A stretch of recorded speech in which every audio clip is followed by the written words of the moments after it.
Welcome to the Mike on Much podcast. I'm your host, Mike Veerman, and I'm here with my friend and trusted producer, Max Kerman, who just got off the road touring with his band, Arkells, in Europe, as well as our pop culture aficionado, Shane Cunningham. Today on the show, so much is going on, guys. We have a new show coming out on Crave, December 21st, with so many great guests like Stig, Shaggy, Jodie Whittaker of Doctor Who, Noel Gallagher, Leon Bridges, all sorts. We will get into that. Also on the show, we have Reggie Watts, who's amazing. He sat down with us here in Toronto at Second City at Just for Laughs for our live show. I know so many people obviously wanted to come to that show. They reached out to us on social media. They were not able to. This is your chance to hear how that conversation went. Max and I sat down with him. But we will get to Reggie Watts in a bit. Guys, all three of us guys, we're in Toronto. We haven't recorded a pod in like 3 weeks. I feel like people on Twitter have been getting a little antsy. Yeah, what the hell's going on? Yeah, we let them know the pod business is not stopping. We're going to keep doing it, even though there's been a lot of exciting stuff going on. Yeah, it's been kind of crazy because our record came out and then we went on tour. And you had a baby and you have a baby. Also, Shane doesn't look like he's eaten since I've seen him last. He looks so thin and unwell. Unwell. You're so svelte. Yeah, it's been a lot of work to get this show. But I know you guys. So for our listeners, we have this TV show in the works, and I literally do nothing, and you guys are in the edit bay just making the thing. You send look notes great. from the road. I send notes from the notes. road, but that takes me a fraction of the time it takes you guys. But is there anything else going on besides for editing stuff? It feels like there's a lot of other. We're just doing sound mix. Personally. Well, I think I went a month without seeing my daughter or my wife, and I live with them. And to explain to people why, it's because I leave the house every day around 7-ish, and I'm home often after midnight. Oh my God! I'd say I'm probably home on average at 1:30 a.m. So Jesus Christ! I kind of, because I'll walk from the bus station to my house too, just to clear your head, just to get some exercise. Also, and I don't want to pay for an Uber. I just bought a new house, so I'm a little like in the red. Sure. So, you might be driving an Uber. So yeah, I'm driving myself home to double dip. Are you going near Cliff Avenue? But yeah, so I haven't seen anyone. I don't see anyone, and I went probably about a month without speaking. Because Mike was on paternity leave. I was gone. So the only person you talk to at Bell here is Mike. No one. Just Mike. And when he's not here, I'm just alone. So I'm just at my desk, just the sound of keys just tapping. Wow. And then I go home. It was the weirdest month. And I didn't have a lot of time to eat food.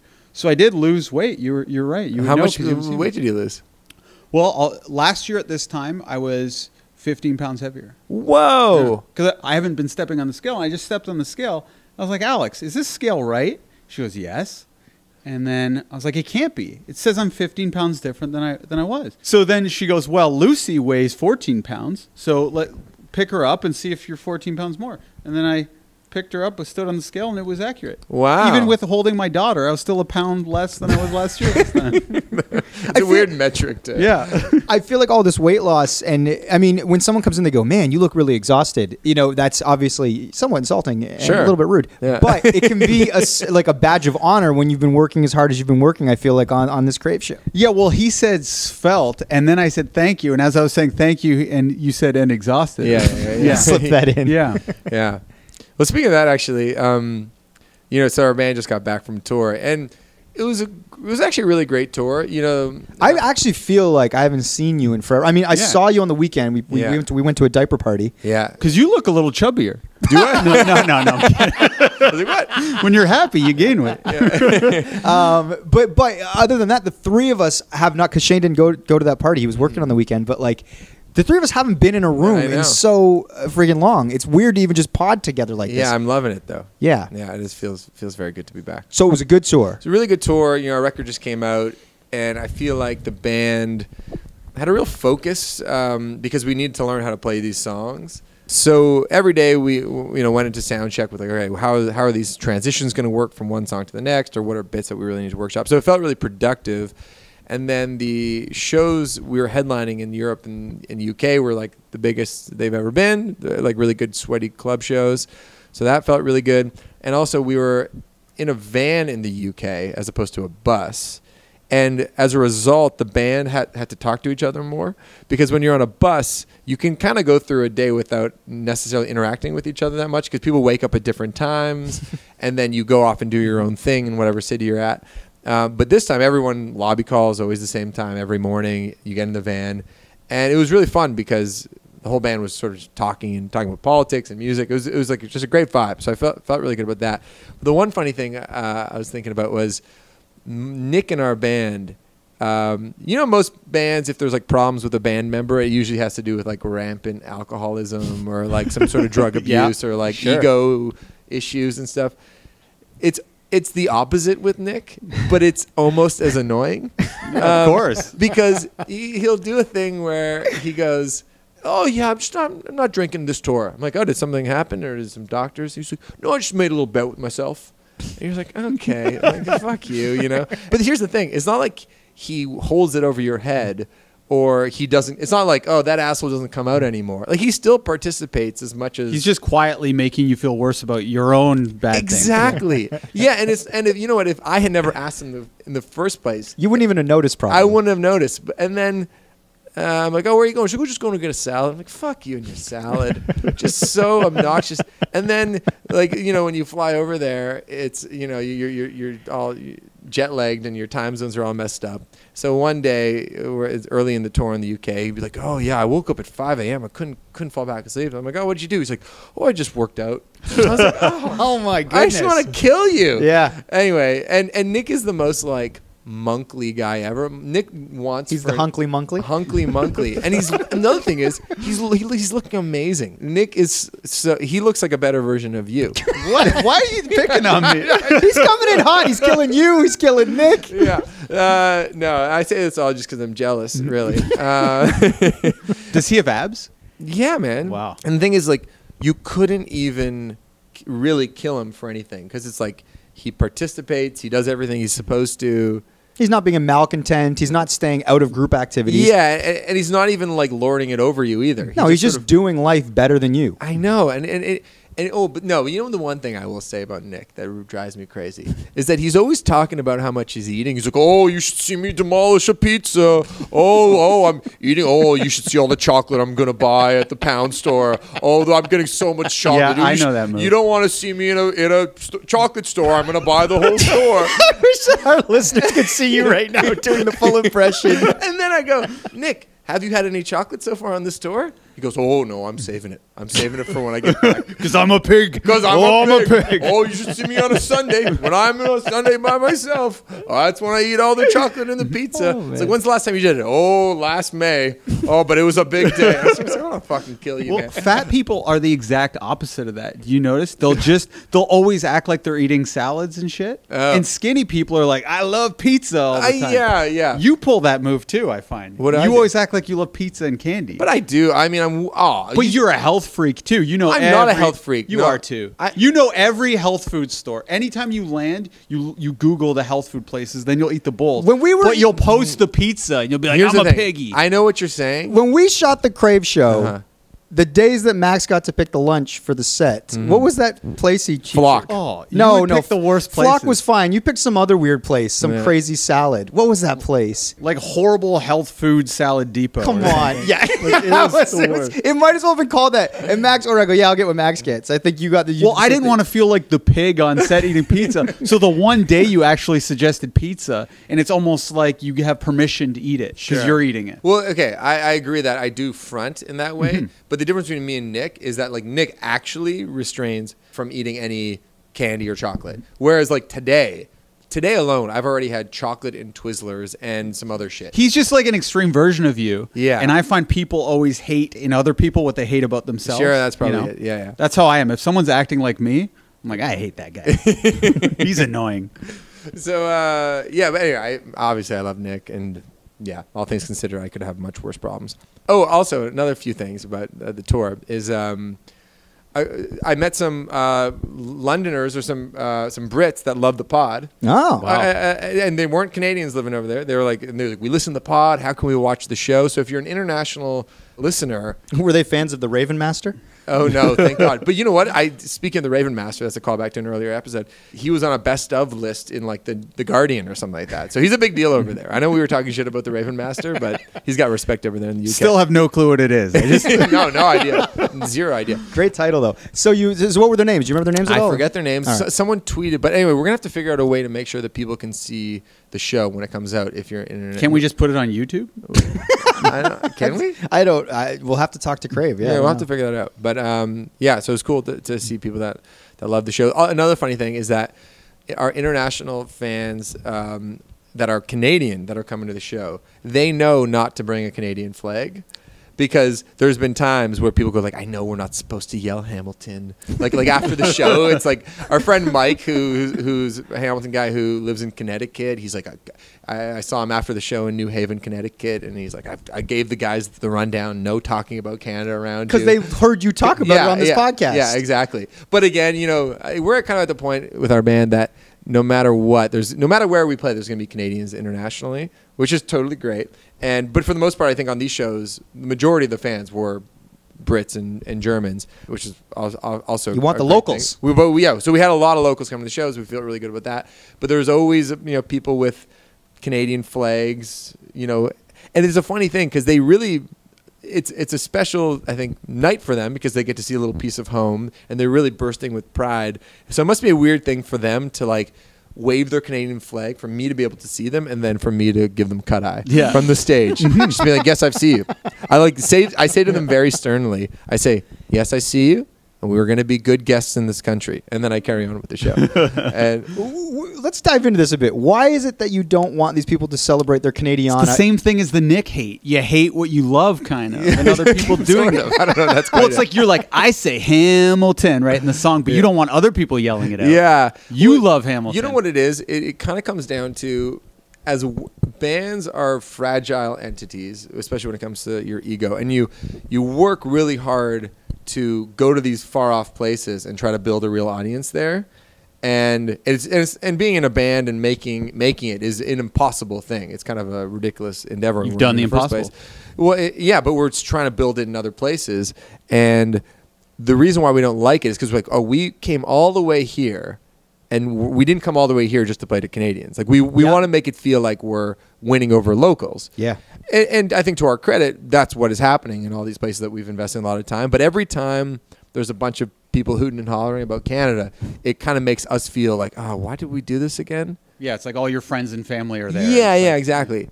But again, that has more to do with our own insecurities and our own fragility than the Canadians that are just there because they're so excited to see us. Have a good time, want a piece of home. Yeah, and even talking about this makes me sound like a fucking asshole because we should be grateful for any human on this planet to give one fuck about our band. Sure. Which is what they're doing. So would you like it if they were all having like Union Jacks and stuff holding that up? Much better. Yeah. So that's what Canadians should do, maybe. They should fake it. Hello, Max. Yeah, if I'm in an international country, you must like speak to me Fake like you're local. with the accent. Of, if you're from Great show, man. Who winks at you? Is that our Jamaican show? Yeah, it's just a white guy where I have a Jamaican flag who's a pod fan. So that all was good, and then we got home, and I got home on Friday night. I flew on my birthday. Happy belated, by the way. Oh, thank you. Oh yeah, I messaged you. You did. No, it was all good. Lauren, I got off the plane because you're kind of on the plane the whole day. I got a bunch of text messages from people. I guess not Shane. I texted you. Oh, you did. Yeah. Oh, then why do you say sorry? Oh, just you didn't say. Well, in person? because when I saw you in person, I didn't say shit. Oh, whatever. Who cares? We did hug though. Yeah, that's right. She didn't text me, and then. And I was like, what the hell is going on? And then I called her, and she didn't pick up. I was like, is she mad at me for some reason? It turns out she was doing the thing where she was wanting to surprise me. So when I walked through the door at her place, that she was there, and the place was decorated, and there was a bunch of snacks and a gift. It was very, very sweet. And she was like, let's go out and party for your birthday. Wouldn't it be funny if she was actually just planning to eat candy and party anyway and forgot it was your birthday? But then had to fake this is so nice. Yes. Yeah, this is the way she lives when I'm gone. Yeah. She just has the night Max, of her life. let's party for your birthday, which I remembered. Yeah, I wouldn't be surprised. So anyway, we ended up going out. Of course, Dan Hamilton ended up showing up. This wasn't an official thing, so Shane, don't feel like you're left out of it. But we ended up going out. We had a bit of a night. It was a fun night, man. Shut up. I know the jokes. But the next day I was a little groggy and I was a little concerned because I had this Canadian Walk of Fame responsibility, which is, for people who don't follow me on social media, is I was asked to introduce Tessa and Scott into the Canadian Walk of Fame. It's a big deal, the Canadian Walk of Fame. Seth Rogen and Evan Goldberg were just nominated. And former podcast Chris Hadfield was there. There you go. Yeah. Wait, Seth Rogen was there? Yeah. Yeah, man. They made a big deal out of it. They were really proud. Yeah. So they actually, to promote it, did a Red Green parody video like 6 months ago when they found out they got in. No, I didn't know Wow, that. I didn't know that. Yeah. That's so the Walk of Fame people sent over a script, which was a very kind of formal and vanilla kind of script. And then I sent it to you guys to give me some jokes to try to spruce it up a little bit, give it a little bit of personality. Yes, just to spice it up a bit. Yeah, and Greg, your brother Greg, and you came up with great suggestions. Shane, didn't have anything, but that was okay. It's not that I was in the hole, man. You were and I knew you'd been very stressed. Man. no, This is the hole, man. And I woke up. So I think the email, the message came through asking us to take a look and maybe give you some stuff. Yeah, it was funny brains. Yeah, at like 11 p.m. or something. But I was sleeping because these days with a kid, you kind of pass out when you pass out. But I got up at 4 a.m. with the kid and saw the email. Yeah, so it was very, very helpful because both your brother's joke and your joke made it into the script. Greg's made it in? Yeah. I thought Greg's was funny because it was almost unmakeable. No, well, yeah, Greg. No, Greg wrote a skit. Yeah, which I like. Well, yeah, Greg wrote a whole skit. Where you like pull out a cigarette at the end? Yeah. Please tell me you did that. No, I didn't do that. I just used the first part of it. Okay. So to give our listeners some context, he had a bit about, I'll just read it. Mike's brother. Okay. But what I didn't know until later was that your brother Greg was hanging out with our Dan Hamilton, and he sent that like wasted at 1 a.m. So that wasn't like. Did my brother even remember sending it? Kind of vaguely. Yeah. So this is a script because you're inducting Tessa Virtue and Scott Moyer, who are gold medal winning Olympic figure skaters, into the Canadian Walk of Fame. And so I said but I led with Mike's joke, which is this country has a rich tradition of Walk of Famers who know how to skate, crush beers, and make grown men cry tears of joy. Not since Gordie Howe has anyone done all these things as beautifully as Tessa Virtue and Scott Moore. Huge laugh?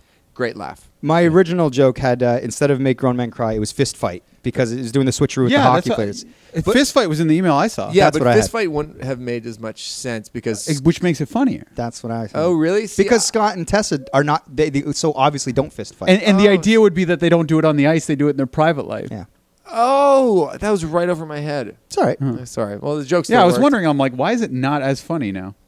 Well, we figured it out. It was my edit. So how did it go over in the room? So you say it. It went over well in the room. Did Seth Rogen do anything? Okay, well, I'll get to that in a second. Well, you know what? Here's the thing, is that I had to read off a teleprompter.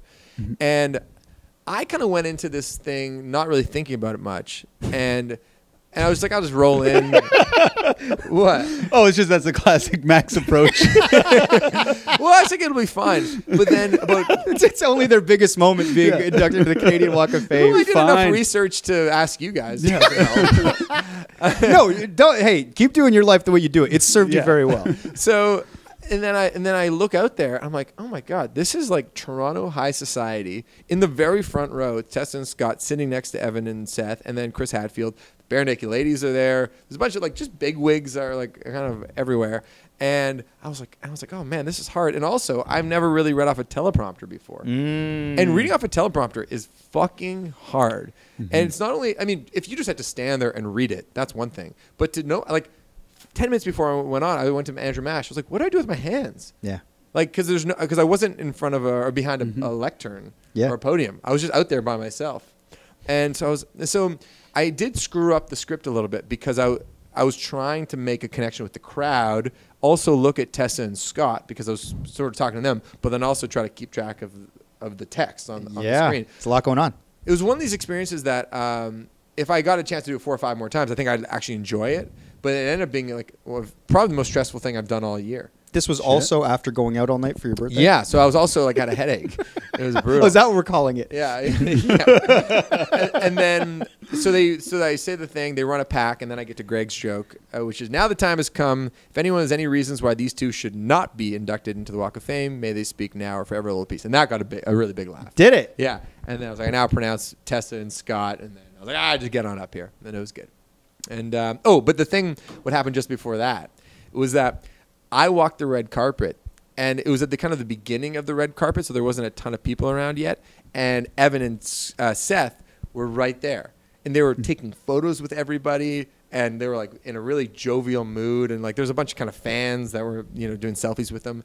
And I was like, oh, man, I should take a photo with them because that would be great for Instagram. Thrill for them, yeah. Thrill for them. Great for their Instagram. And I was like, no, I'm going to be a bit of a cool guy. I'll save it for later. I'm sure I'll run into them again. And then as the kind of the pre-thing is going on, it's getting busier and busier. I'm like, oh, maybe I missed my shot. Maybe I'm not going to get like kind of a moment where they have a second to take a photo. So just before the show starts, I'm waiting in the wings because I'm the first presenter of the night. That was the other thing. I was the first one up. Seth and Evan come back, and they're frantically looking at their script at the teleprompter. And it kind of reminded me of you two guys being stressed out before you're emceeing a wedding or something. Right. Where they're like looking over and they're talking. You can tell they're kind of in work mode. Mm-hmm. They walk right by me. I go, hey, guys, how's it going? Like, yeah. And I'm like, got time for a photo? And they both kind of turn, look at me, point, and go, now's not a good time, and walk away. Wow. Oh, man. And then I was like, I'm such a fucking idiot. Because out of all people in the whole fucking building that should know better, that should know not to mess with like, comedians or any performer the minute they're about to go on before like one of the bigger nights in their lives, it's me. I should have never asked that question. Yeah. And I ended up just feeling like a stupid moron. But and you were holding that Canadian flag, which was really weird. Did you give him the People's Champ Award later? No, I did not. 0 for 2. Yeah. Yeah. They're like, what is this? Oh, man. Yeah. And that, like, was there like...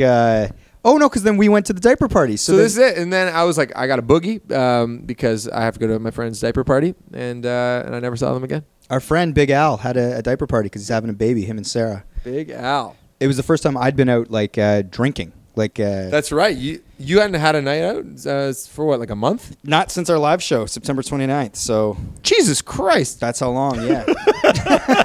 Oh, my God. I know, man. And so, but it was really fun because like a couple of our other friends are in the same, but like our other friend Sean had a baby. And so it was fun to get together with everyone who I hadn't really seen in 2 months. But what was so funny is it's like I was so geared up all week leading up to going to this diaper party. I was like, man, I'm like, I haven't been out with my friends in so long, and it's like I'm staying the night in Hamilton, so it's like I don't have to worry about going home drunk and like dropping a baby. I'm like, this is so freeing and so great.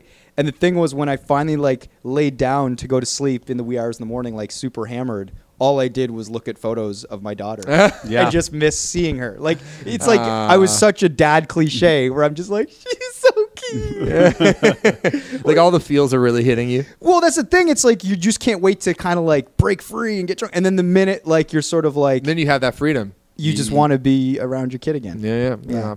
So I'm prepared for sort of a lifetime of the push and pull of like we've got our annual Champagne Boys pub crawl coming up next Saturday, I believe, which is that's my big moment to shine. I'm excited for you because you've been working like a dog on this Crave show. Yeah. So much is going on. I mean, we've barely talked about the Crave show, and we should really probably be promoting the shit out of that. You know what we should do? I think we should do an extra pod episode. Yeah. About the Crave show. That would be kind of cool, I think. Like I get together later this week. Yeah. And just no guests, no nothing. Just like talk about the show. You know what? You guys are hearing Max produce in real time on the podcast. Yeah. For those of you, I can't imagine if you listen to our podcast, you don't know, we have a show premiering December 21st on Crave. We are super thrilled. The guests have now been announced.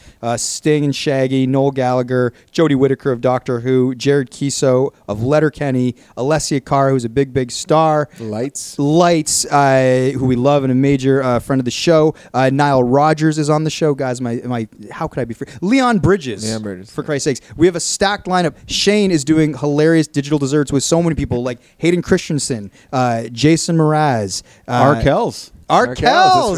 That's right, yeah. I feel like it's very meta. You know, it's like, well, it's interesting because you think, oh, Shane's doing it with the Arkells. Obviously, it's going to go off without a hitch. They actually they halted the interview. Yeah. What a tease! Yeah. I love that. So you want to do a pod focused just on the show, leading up to the show. So maybe we'll release it next week. Yeah, because otherwise this intro is going to be way too fucking long. Well, I was wondering. One, I was wondering if you talked it all on tour because you haven't stopped since you came back, guys. We have. Today on the show, Reggie Watts. This was recorded at the live show that I was just discussing from September 29th. We, not everybody that listens to us was able to be in the room or hear our conversation with Reggie Watts. And because he's such a fascinating guy, you obviously know him from Comedy Bang Bang. He is the house band leader for the Late Late Show with James Corden. We get into all that, how he got that gig, why he, the difficult decision to leave Comedy Bang Bang, his sort of like merging of music and comedy and his very sort of unique improvisational stand-up comedy. We go down all that road. Max, you're actually on stage with me during this interview. So yeah, it was the one redeeming thing about me that day because I really fucked up the open, and then I was actually a little bit helpful in the interview. So. I thought you were great in the interview, man. You, like you actually got to open up about high school, which was interesting. So, it was a fun day. A little note for our listeners: this was recorded pretty hot. We weren't on the levels, so the fine people at Second City here in Toronto. We wanted it was juiced in the room, but I guess it went in a little hot. So you'll hear it peaks a couple times. Hopefully it's not too annoying. Yeah. Anything else to say about that live show and Reggie Watts? Let's get to it. Let's get to our conversation with Reggie Watts.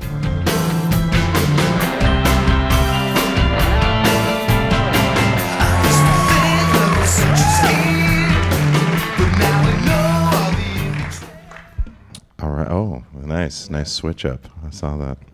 How are you? I'm good. I'm here.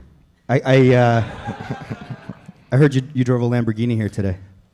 By accident, yeah. I was like, oh, this isn't a Prius. I didn't know it was. I didn't want to be late. No, yeah. I was just borrowing one because I don't really. I'm not really a gasoline car kind of person, but I do love engineering. So instead of always making fun of the assholes driving Lamborghinis, because every time I see one, it just screams asshole, compensation, all that stuff. But I just, from an engineering standpoint, I just wanted to get inside one and go, oh, that's why they put that there. And, oh, that's interesting why that's over there. Why is this cluster over here? That's interesting. I will say the turn signals are very fun. What do you drive back home? Tesla. Yeah. I like her. She's a great car. And that Tesla beats that Lamborghini off the line every time and costs a fraction of the price. But anyways, point is, it's great. There's like nothing fast. It's weird when you're in an electric car. You're like, I can literally teleport over there. And you just barely tap the thing. You're like, but no, the turn signals are great. I just want to talk about the turn signals because that's why I came out here. That's why I agreed to do the show. That's why I agreed to do the show one time. No, I really like the concept because at first I was like, there's no turn signal stock. Where's the turn signal? And then I realized it's on the wheel. It's just a switch. You just switch it over to the left, and then you switch it over to the right. That's it. It's really, okay, we can go. Yeah. Well, one of the places I wanted to start, which, because as I was sort of going through and looking at your career that I found really fascinating, is you've done a lot of like music and touring sort of more conventionally, and then at some point you sort of shift into elements of comedy and sort of infusing that into it. Was there an impetus for that? Like, what triggered that for you to go, oh, maybe I'm going to sort of like change lanes a bit? I didn't really think about it because when I first started, doing like goof 'em ups in like growing up in Great Falls, Montana, I would just kind of use anything at my disposal, anything that was inspirational that I'd seen that I was affected by. So whether it was like pop music or straight physical comedy or funny looking dancing or whatever was available to express what I want to express was what I used. So I never really thought of it as a switch or combining in any way. It always seemed like one thing. Right. Well, I mean, growing up were those things super prevalent in your home? Like, is that like a big part of your parents' outlook? Like, are they musical people? Or was it like, oh, we SNL every night or every Saturday on the TV? Was that sort of the culture growing up? Well, it's weird. My parents weren't really. I mean, they liked laughing, but they weren't very funny people themselves. I didn't have. I mean, you could look at them as characters and say like, oh, that's very humorous, but they weren't. Going, hey, check this out. Hey, look at this. I got this new. Let's see this turkey baster. Look what else it is. No, but it's like I don't want to know. But yeah. So I didn't. So for me, it was television, radio, music. I would see music performances. I mean, I grew up in the perfect time. I don't like to brag, but I grew up under Lethbridge, and that says a lot already in Montana. So no, but I mean, I grew up in Montana in the 70s, 80s, and so TV programming was really amazing back then, and it was very focused, and there were only so many channels. So I got to watch a lot of BBC stuff, a lot of murder mysteries. I loved murder mysteries, anything medieval, period pieces. I was a sucker for. I was like, why doesn't she just love her? I was like, just do it. Why is everyone? But so growing up with a lot of that, and then the Muppet Show was very funny. Yeah. Sesame Street was very funny. There were just really funny, silly, zany stuff. There were a lot of like other kids shows in the United States, like 3-2-1 Contact and a bunch of blah blah blah blah. And then you had like all the revolutionary sitcoms that kind of evolved and kind of changed the game in the late 70s or early 80s, like All in the Family, which was dealing with racial tensions in a very kind of transparent way. So I was at MASH. They did an entire episode that was first person, which had never been done. Experimental. Yeah, it had never been done on TV before. So there were a lot of firsts. Or Hill Street Blues, the whole shaky camera thing that was invented by that show.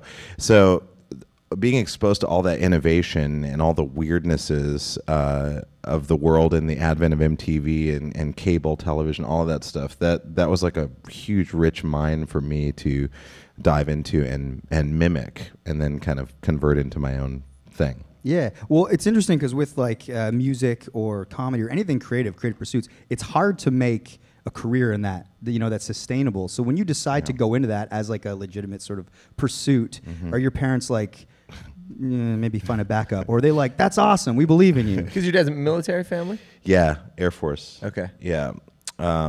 Yeah, I mean, I would say like I never had any resistance at all. My mom was worried about me, and my dad was worried about me having good grades. But I think that they saw that I liked music, I loved music, and they saw that I was overwhelmingly, annoyingly creative kid that was always doing things. Like, I was an only child, so I would spend a lot of time in my room, and I'd take apart toys and all of that stuff. So I think that they knew that I liked being creative, and that, the more programs I joined at school, the more they were like, oh, this guy likes this sort of a thing. Even though I did have like a little bit of a kind of a, what do you call that, discipline problem with disciplinarian type of people. I talked back. I didn't like when someone was like, do this, I'd be like, but why? and I wasn't being an asshole, just questioning everything. I just wanted to know why. I legitimately wanted to know why, and it still happens to this day. I mean, this is a quick aside, but flash forward to a bouncer, someone, a gatekeeper. Yes. And if they say, do this, and I'm like, but why? And they're like, just do it, and they get all aggro. Then I get really aggro because it's an insult to a person's intelligence. If a gatekeeper is doing their job, but then someone says like, why? It actually is easier to just explain why, because it gets people motivated to do it on a practical level. You're like, oh, don't put your bags there. It's like, but why? Just fucking do, so as opposed to like, don't put your bags there. Why? Well, because during flight sometimes the thing kind of shifts or whatever, and it can hurt somebody. Oh, okay, I get it. All right, cool, I'll do it. Yeah, that happened to me like last weekend trying to get into a bar, and I thought the bouncer was just doing the thing where there's nobody in the club, but they still want to make a line outside. Right. And then I was like, can we pay you money? He's like, no, we're going to get fined. It's at capacity. I was like, okay, that's fair. We'll go back to the back. Yeah, so there you go. Yeah. It's nice when they're like, oh, okay, here, I'll break it down because since you asked. But, like, I love that. No, but he gave me an explanation. I was like, fair enough. Yeah, I know. I love that. That's all I require. But yeah, as a kid, I would do that a lot, and I would get into a lot of trouble. So my parents sometimes were like, no, we're going to need to send this guy to, like, military school or something for training of some sort. Well, do you remember as you sort of went along in your career the first time that you thought, you could legitimately like, I can make a career at this. Like this is tangible and not just like the million other people that are doing creative work. Like obviously you're going to believe in yourself. You're going to enjoy the work. But was there a moment where you went, oh shit, like this is real. I can do this as a career. Yeah, I mean, kind of. I mean, when I started doing, in Montana, we had competitive dramatics, which, it runs on the same kind of category or style as a debate, speech and debate. So there's humorous solo, humorous duo, serious solo, serious duo, and physical comedy. Those are the different things that you could do. So the route I chose the first year was humorous solo, and that year I just decided to improvise, and my teacher was cool with it. And I devised a show over time, repeating bits and kind of developing it in real time every time I'd perform. And people started digging it, and I got third place that year in state, and that was like really amazing feeling. And then the second year I did humorous duo. We did a similar thing. A friend of mine just improvised and then created a skeleton over time, and then we won state that year. And then I entered into a stand-up comedy competition at a local hotel in Great Falls, Montana, and was up against like all these like Montana comedians, like these stand-ups. How was the comedy scene in Montana? I don't know. I think it was pretty Montana, meaning a lot like tumbleweeds and I mean, there's just like it's not a big scene. I think you could probably say there were 20 comedians in Montana, maybe, but. I won and against all these like older comedians, and that was an amazing feeling. And at that point, I knew like I really want to do entertainment stuff. I think that's all I want to do because I can't stop thinking that way. Yeah. Well, this kind of gets to your stage show a bit because I'm always fascinated because it has the appearance a lot of improv, and I guess I was wondering how much you construct either leading up to those. I don't know if they're just tapings or when you tour, and how much you actually still improv when you're in the bits. Oh yeah, I mean, I try to improvise. I try to never have a plan. I have. Has that ever failed you? Yeah, no, never. Not yet. Only because like you have to. Once you're on stage, you have to do something that makes people realize, oh, okay, that person should be up there. And that's the bottom. That's like the minimum that's required on stage. It's like, yeah, I believe that's believable. That person would be up there. But there's this impetus to perform, and it's really fun to kind of go out and know like you have to do something. There, like whatever is out there is what you have to use, and that's really exciting to me because if I plan too much, I tend to get very nervous and I become worried that I'm going to forget the thing because for some reason it's just hard for me to remember. I mean, if someone says, "Hey, there'll be a point and a show when this will happen," I mean, I can remember that kind of shit. But in general, I just like not having any information and just going up and going for it. To me, that's more fun. Like for you as the performer, you're getting something out of it just as much as maybe they are. Yeah, and in that way, each performance is catered to each specific audience, and what I'm talking about or what I'm doing can be a result of things that I heard that day, things in the news that I heard, something I overheard, a weird-looking building, a strange sound, a way that someone interacted with someone. Whatever I notice, I can bring into the set, and then I can also. There are things that I do that I can go to. Like I know, I can do a thing on a piano, or I can do a thing with a loop pedal. Or like little like lifeboats if you find like a dry spot or like. Yeah, just areas you can go to. Yeah, it's like now I'll go over here and there's this set of tools. Now I'll go over here and there's this set of tools. And I know if I start something over here, I could probably build on it over here. That type of thing. Yeah. You seem really well adjusted for a comedian. Have you always been like this? Just because no, I really mean it because the reputation of comedians is like neurotic, self-conscious or like steeped in doubt. But have you always had this sort of disposition? Even talking backstage, it was just a very easy conversation, and it's a compliment. But like, have you always been like that, or have you grown into that with age and wisdom? I mean, I think I've definitely gotten more. I think in general, I tend, and have tended to be pretty mellow. I can't really think of a time. I've definitely been hyper, around other performers because I'm matching the energy of people like, and you're like, but it's like, it's like. What was high school like then for you? High school? Yeah. Oh, it was a lot of fun. Yeah, that's what I meant to Yeah, add. I loved it because I guess ever since I was a kid, the thing that helps you or helped me, I guess, to be well adjusted, I suppose, is for me, when I'm it's like I'm looking at it from an observational point of view. So for me, it's like, oh, okay, what's high school? High school are all these like these ways of socially expressing yourself and how you are divided into various groups. So for me, I wanted to move fluidly between them. So But you articulated that in your mind in high school. You're like, okay, this is all happening, right? Yeah. Because most high school kids are like, fuck. Oh right? yeah, that's true. That's true. But you're just like, no, there's a thing happening breaking it here. down like There's game the jocks. Okay.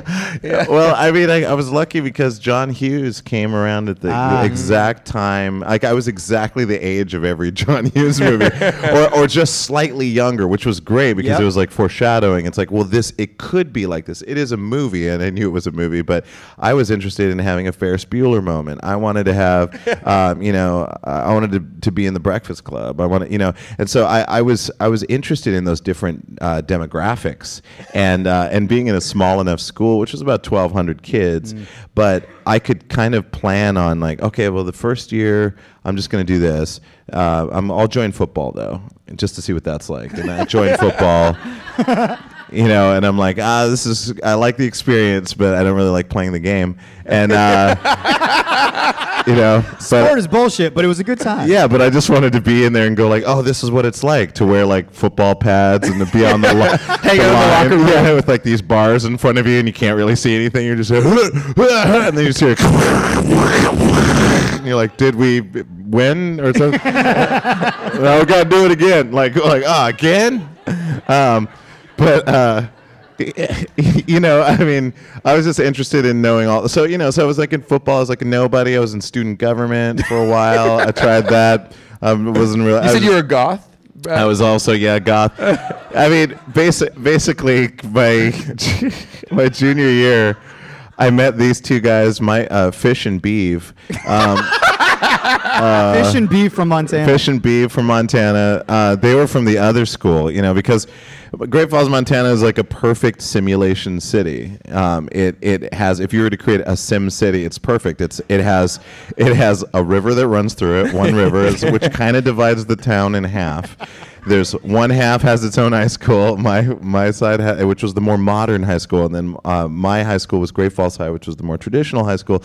So, and then there was an oil refinery. It's like, let's put an oil refinery to increase, financing for, whatever. And then there's an Air Force base. So everything was just perfectly balanced. And I guess the point is that there were a lot of opportunities to take advantage. Once you understood that, you could move between different realities and demographics, and that was really fun for me. But Fish and Beeve were like really into, goth music. They introduced me to Bauhaus and Sisters of Mercy and Sister of Mercy's Alien Sex Fiend. Like all these like crazy weird industrial goth things. So I got into that, and then I kind of found my core group of friends, Which were the bullies, right? they're I just the want to know what weirdos. it's like to give someone a swirly. Oh yeah, no, I never went there. Experienced it all. I never went there. Although I did have a great experience with a bully. Because it was great. It was like football days. It was there was a guy that was known to be a really hard hitter. He was like a fighter and he was a hard hitter, and people were afraid of this dude. And he was like really buff. And I remember everyone was playing a flinching game, and I refused to play this flinching game because I guess you're supposed to punch someone if they flinch. And I avoided it, and then finally one day he came up to me, and did this, and I flinched, and I was like, God damn it. And then like it was the end of the period, so he was like, I owe you a punch. Or no, that's right, he punched me kind of, I think he was supposed to punch me 3 times or something like that. He punched me twice, which was pretty hard, and he was like about to do the other one. The bell rings, and he's like, I owe you one. So for 2 days, I'm dreading. It's like 3 o'clock high. If you've ever seen 3 o'clock high, this is what it is. I'm dreading seeing this guy. I'm avoiding him. And finally, I just said to myself, okay, he's in the locker room. Fuck it. I'm just going to face it. And I just went in there and was just like, okay, man, I can't handle it anymore. Just punch me. And he was like, all right, you ready? I'm like, yeah. And he goes, and he's like, you're okay, man. And I was just like, oh, my God. That's how to be a bully. Yeah. That's the way to play it. Yeah, I learned from the best. I wanted to ask about technology because obviously it's a big part of your show. I love it. And I'm a huge fan. Love technology. I love it. I guess like technology plays a role in so many parts of sort of our modern day. Obviously, it's a huge part of your stage show. Do you think that like, do people's attention spans because of technology, does that make it, do they have less sort of time? Do you have less time to sort of like get them into what you're doing if you're doing something that's like a longer bit? Like what are people's relationships like with technology now as it pertains to your show, you think?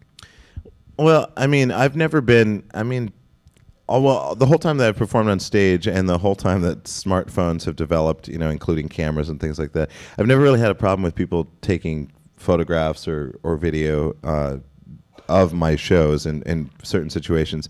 I mean, obviously, I prefer it. I mean, it's nice when people are like, I'm just going to watch, I'm going to watch the show. But, I mean, it's one thing to just like, you take a clip, put your device away. It's totally fine. I know that friends of mine struggled with that because they want their material burned. So if they're working on a set, they don't want, people taking video so that, they can, their jokes get diluted, their impact gets diluted for their special or whatever. I never really had that problem since I'm improvising all the time. So I didn't really care. So I have a love-hate relationship with it. Like, I love that technology extends our ability to see things in different ways, to share things, but also I am passionately against really bad design, and I don't like when technology is not used responsibly and when it's not good enough. And right now, most of us, when we interact with our phones, I could say we have about a 35% failure rate into reaching the goal that we want when we pull out the device. So by the time you pull it out, it's like, well, what kind of security do you have? Do you have a fingerprint scanner? If you do, it'll probably open up pretty quickly. If you've got Face ID, it'll work like 80% of the time. But there's a little bit of anxiety every time you bring that phone up. Like, will it work? Will it work? And then it does, and you're like, okay, cool. Now, what was I doing? Oh, right, okay, this. And then a notification pops up, and then you're like, oh, I better check that, and I better check that, and I better check that. So it's a very poorly designed piece of technology because it doesn't make your life easier. It doesn't make your life more magical. It ends up making you a slave to the technology, without being too sensationalist. But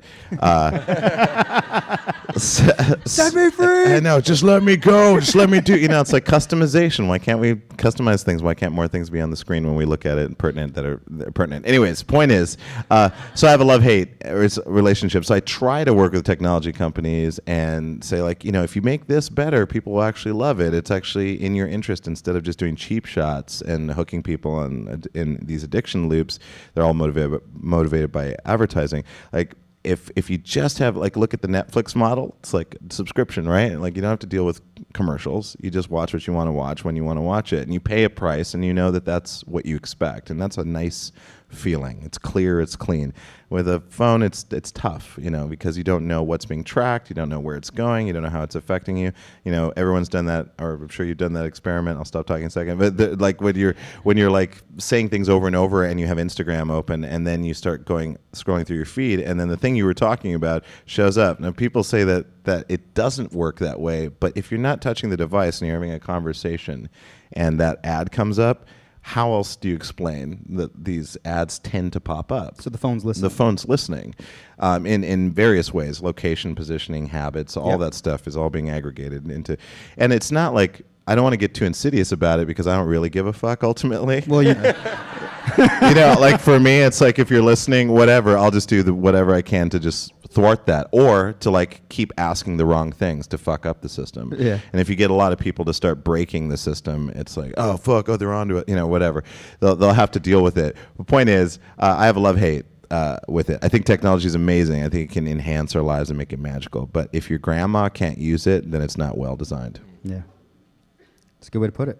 You got me freaked the fuck out now about my. Oh yeah, it's true. It sucks, but it's true. I wanted to ask because I first became aware of you because of Comedy Bang Bang. We cut that show. I work for a television station. I do promos, and so we would get the episodes, and I would cut the promos for like the MTV here in Canada, Much Music. Oh and, yeah. So I was like a fan of the show, and then I was interested because James Corden came along, which is like this sort of big opportunity.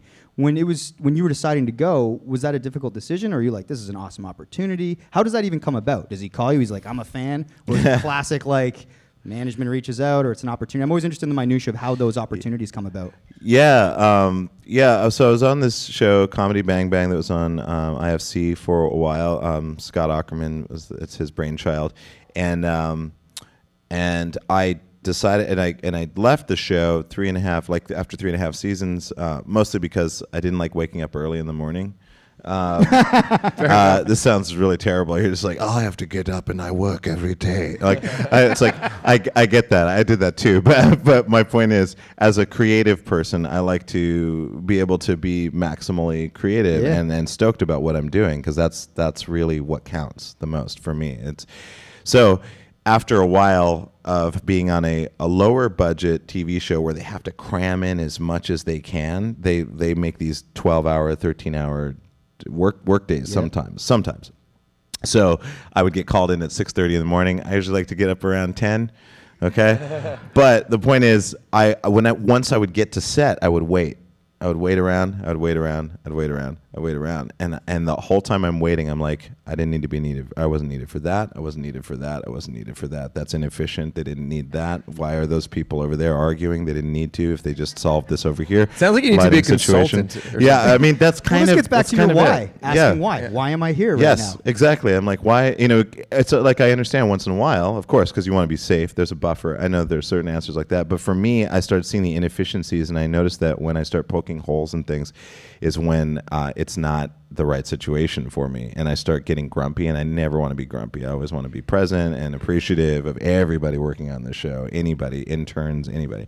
Once that starts to fade, I'm like, that's a warning sign. So anyways, I decided to leave the show. That's just so you know. But I left the show, and Scott and everybody is amazing. It was just like that thing. So I left the show, and I was like, okay, I'm done. I'm gonna pursue my whatever I want to pursue. I'm gonna pursue that. And then I don't know what it was, like maybe a month later or something like that, I get a call from my manager saying like, this guy James Corden wants you to be on his show, be the music guy for his show. And I was like, who is that guy? and I just left a TV show. I don't want to be on another TV show. I want to just like work on my stuff that I want to work on.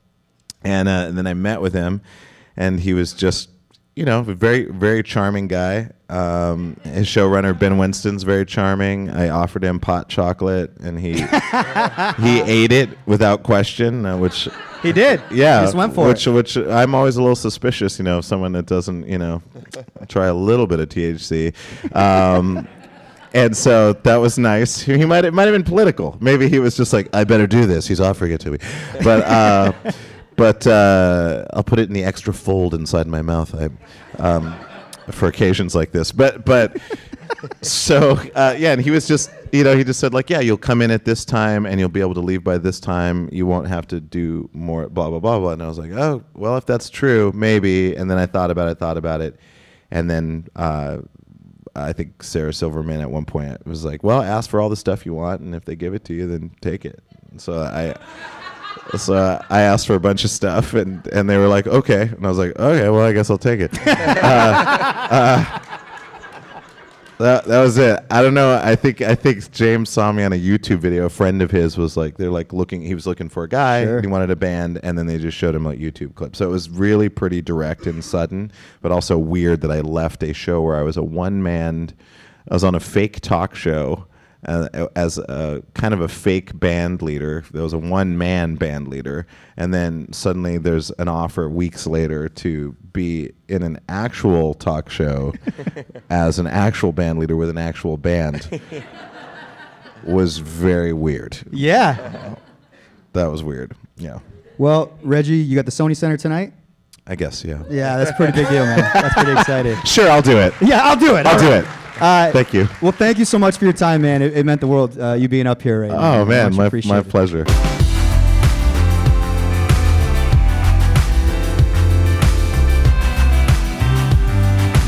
Welcome to the desserts. Shane, what's going on? Long time coming. This is my fault. People won't know that, though, when they listen to the episode. Yeah, we were supposed to record this last week, and then one thing led to another, and now it's Monday. So sorry, everybody. I apologize on Twitter, but we're finally doing it. And today we're going to be talking about the live show. Oh, okay. So this is Hold on, the live show from months ago? They Yeah. just listened to a Reggie Watts interview. okay, yeah. So you're coming here from that Reggie Watts interview. We're now going to talk a little bit, like Shane says, about that live show. so during the live show, I did a dessert. Yeah. The dessert I did for the live show was kind of like a preview for the Crave show. I showed one of our pre-recorded digital desserts on like they had like a movie theater screen and that played, and then I actually did a live digital dessert. Yeah. But none of that stuff really plays just to listen to, and it would kind of ruin it when you see it on the Yeah. Crave series. So I guess what we're going to talk about today, or throw to, is the opening from that live show. Okay. The opening of the The live show the opening. that we did during the live show. Yeah, sure. Is that cool? Yeah. It's just like a Seinfeld bit. Okay. The Horrible live show. Seinfeld Yeah, bit. the live show. We could just throw to it, but I thought there was a kind of funny backstory behind it. How I had planned this bit for about a week, this story about us taking improv. Because we did the live show at Second City, which obviously is big on improv. They have live shows, all that stuff. So we thought thematically it would make sense to talk about something like that. Because leading up to it, I was like, what are we going to talk about in the opening? Yeah. And I remember our very first live show, you guys had this crazy, hilarious opening you did, and I kind of sat there like a loser. I didn't know you guys were going to do this awesome comedy routine, and I had nothing prepared. I thought I would just chime in, but you guys had kind of set in stone bits that didn't really lend itself to chiming. Sure. So I was just sitting there. So this time I thought, oh, I'm going to come up with a good bit like the guys probably have prepared. And then midnight, the day before the show, I get a call from Max like, hey, don't worry, I got the opening. I'm like, you got the opening? I'm practicing this intricate bit with my wife right now, and she says it's great. You're like, no, don't worry, I got this. I'm like, okay. So then I go to my wife. I'm like, great. I don't have to practice this bit anymore. Because when you have something that's kind of complicated and hard to remember, it is good once it's over. But the lead up to it, I was kind of glad that It's a lot of work. You relieved me of my duties, and the potential for failure was gone. So is the point of this dessert to play that opening and sort of embarrass me a little bit? No, not at all. Not at all. It's to make me look good. Okay. We're going to show his story, I think. A little bit of context. You know, when we had done the first live show, we had, like, none of us had really ever done anything like that. No. Obviously, we've all performed in different ways, but it was the first time.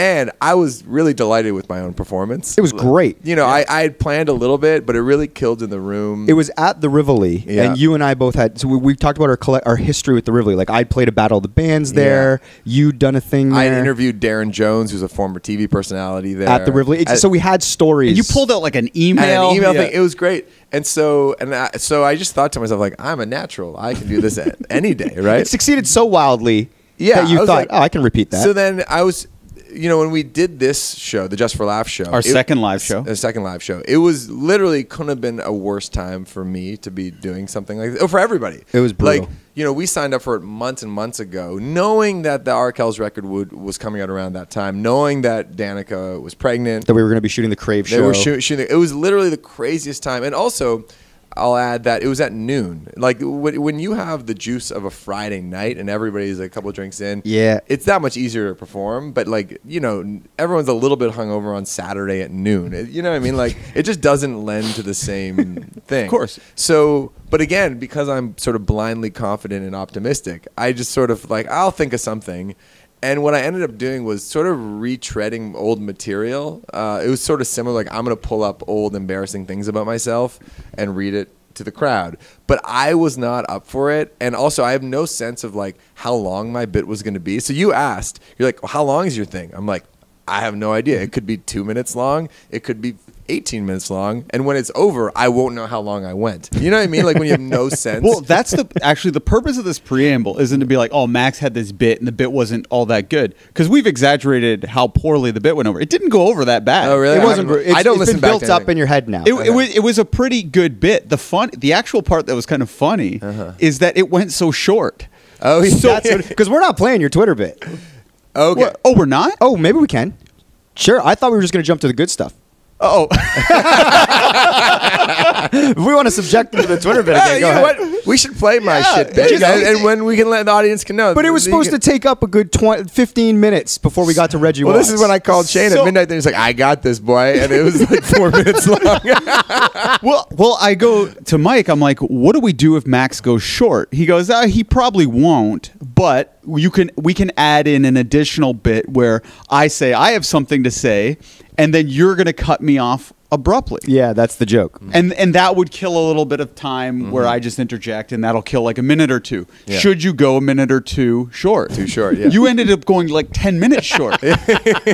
So Mike and I are like, oh no. And I didn't know if you were still going to do the bit where you cut me off. I know. Which you did. I did. But then the audio guy's like, you still have more time. So I'm trapped in this half-baked routine that I've done with my wife that isn't fully fleshed. So I kind of do half of my routine. It went well though. It did go well, Yeah. because it was up against your Twitter bit. It's like, oh, finally some entertainment. So now let's cut to the live show. Yeah, to the disastrous open. I have some selected tweets between 2010 to 2012. As you know, I'm a bit of a delegator as a producer. I don't actually know how to do anything, but I just ask people for help. So back August 6, 2012, this was before we ever worked together. He was just kind of a random guy that I knew. I tweeted at Webby D, who's one of the producers at the show. Yeah, if you guys listen to the podcast, that's Webby D. Webby He D, does all right of our here. online stuff. Dan Crothers. So you tweeted at Dan So I before knowing tweeted, him. "Hey Dan, great seeing you this weekend. Do you have any pics from our tree stage show on Saturday at Oshiega by any chance?" Like just kind of like you don't have to owe me any photos, but you came through. You tweeted right back. Thank you very much. Shane, September 2nd, 2012. You tweeted at Shane. No, he tweeted something and I replied Oh, to shit. it. A lot of people are saying I'm exactly like Tom Hardy in Lawless. And I said That I was see a it. joke, obviously. Yeah. Yeah, okay. Was it? Yeah. August 14th, 2012, a young fan named Erica tweeted, wondering why Max didn't wear his iconic denim vest at MTV Live on Monday. 6 years later, Erica is now a producer on the show as well. So here we go, Erica. And then her friend, Maddie Donaldson, replied to that tweet with a photo of me in the vest. And now Maddie is a tenant in my house in Hamilton. Which is also fucking very strange. He's here to collect rent. That's what all this is about. January 15th, 2012, Rob Lowe is one handsome man.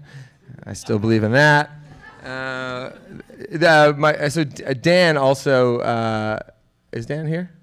Yeah, there he is. Yeah, he has a series. Whenever I go to his place and take advantage of his sweet air conditioning, I leave my shit kind of everywhere. So when I've been in the house, like my backpack, my pants are off. Like I'm just sort of like naked lying on the couch, and he just doesn't even mind.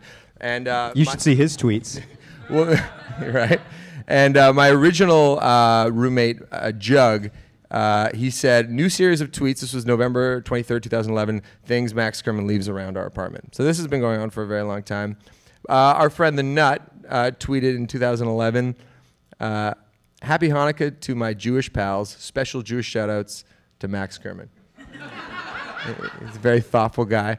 Now, this one's a little concerning to me because I know in July 25th, 2012, I think Mike and Danica were on a break.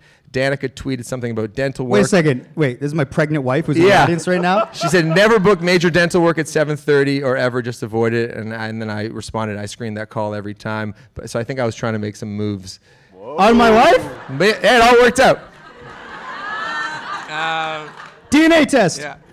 She didn't bite, clearly.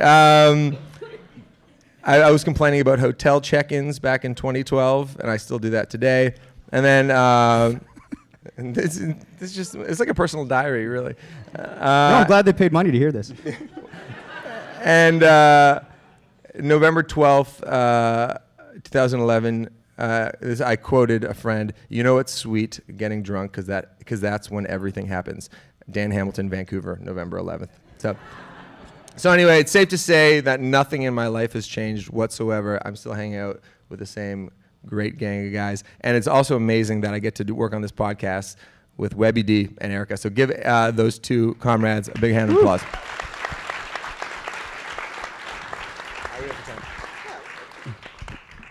All right, Shane, what do you got? We still Okay. got a little bit of time till Reggie comes out. I mean, we're on All a good right. tight hour. I'm running point guard here, so. Okay, so I had a bit. This is going to be hard now because I don't have it perfectly planned. But we're at Second City right now, and Mike and I actually took Second City improv classes.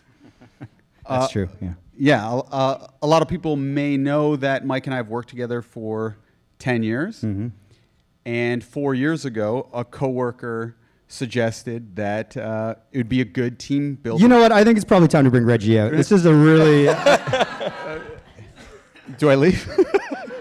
Is that real? Or? No, go for a bit more. Okay. So a coworker suggested that we take improv as a team building exercise. Our boss thought that was a good idea and sent out a company-wide email asking if anyone would be interested. And only 3 people replied to the email. It was Mike, myself, and the coworker. Yet our company still agreed to pay. And I was really excited about taking this improv class because 4 years ago, I was under the impression that I was a funny person. And then I started this improv class. And then the teacher, he opened it with, "Oh, I know everybody wants to be funny." He goes, "But don't try to do that. Don't chase the joke. In improv, try to chase the character. Try to create a really great character, and in the long run, it'll help you, and then eventually the comedy will come." And I was just kind of like, okay, I've seen SNL. I'm pretty sure I know improv, right? Like, then he goes on about like yes-anding and all the basic improv tools you're supposed to have. And then he says, okay, we're going to take a 15-minute break, and then after that, we're going to do our first improv exercise. And then as soon as the break hits, I start thinking of funny stuff for the bit to do. Slam. What you're not supposed to do. We get back from break, and sure enough, everyone starts going up to do the exercise. And the exercise was a monologue where you kind of create a character, and the instructor told us to just go along with it, lose our inhibitions, be really confident. People start doing it, and they're all swinging for the fences. Everyone's trying to be hilarious, and they're all failing. So I'm like, okay, watch this. I'll show you like real comedy. And I know you think like the joke's gonna be, oh, like I failed horribly, but I didn't. I killed. I was getting laughs like left, right, and center. I can't really remember what the bit was, but it was. That's convenient.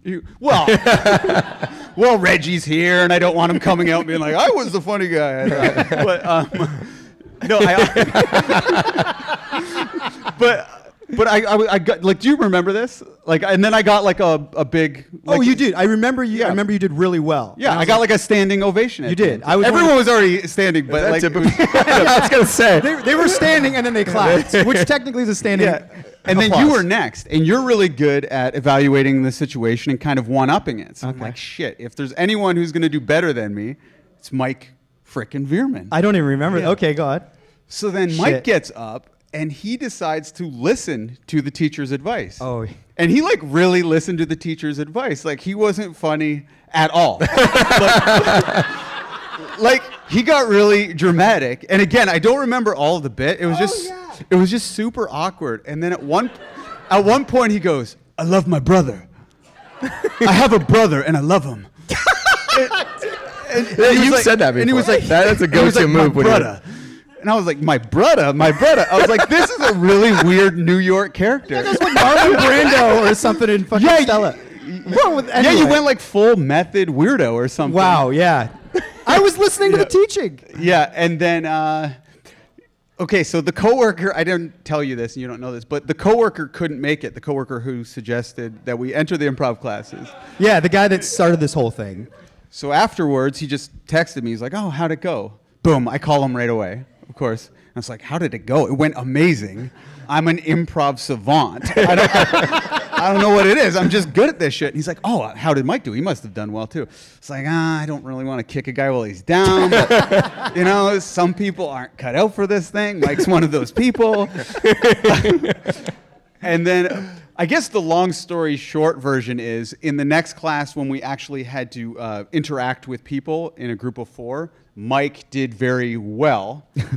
And I did very poorly. Well, I had to abandon the brother routine very quickly. because I realized that I'm fine when it's like a monologue, when I can control the narrative, but I don't know anything about politics, sports, geography, or general life. And I find if you don't know anything, you're at a massive disadvantage for participating in improv. And that's why I hate improv, actually. Yeah. So I'm glad we're here on the stage at Second City. Yeah, I'm not going to be doing improv today. That's it. That's all. That's our episode. Thank you so much to Reggie Watts. Thank you to everyone that came to the live show. It was a great time, and hopefully we do another one again. Yeah, I want to do another one. Yeah, baby. We have like a tiny window of time in January. Maybe we bust another one out. And we told people if you paid to go to that Second City show, which we'll talk about again when we have a live show, bring your ticket because you get into the next one for free. Yeah. We don't know when it's going to be. Life's been very busy. But Yeah, well, we'll get to it. Mike on Much can be found on Instagram and Twitter at Mike on Much. Huge thank you to Jenna Gregory and Tara Paquette for putting together the artwork. Webby D, man, he goes underappreciated. I know we haven't spent too much time with Webby D lately, but shout out to Webby D because he's one of a kind. Mike on Much podcast produced by Max Kerman. I'm your host, Mike Veerman. See you next week if we don't die on the weekend.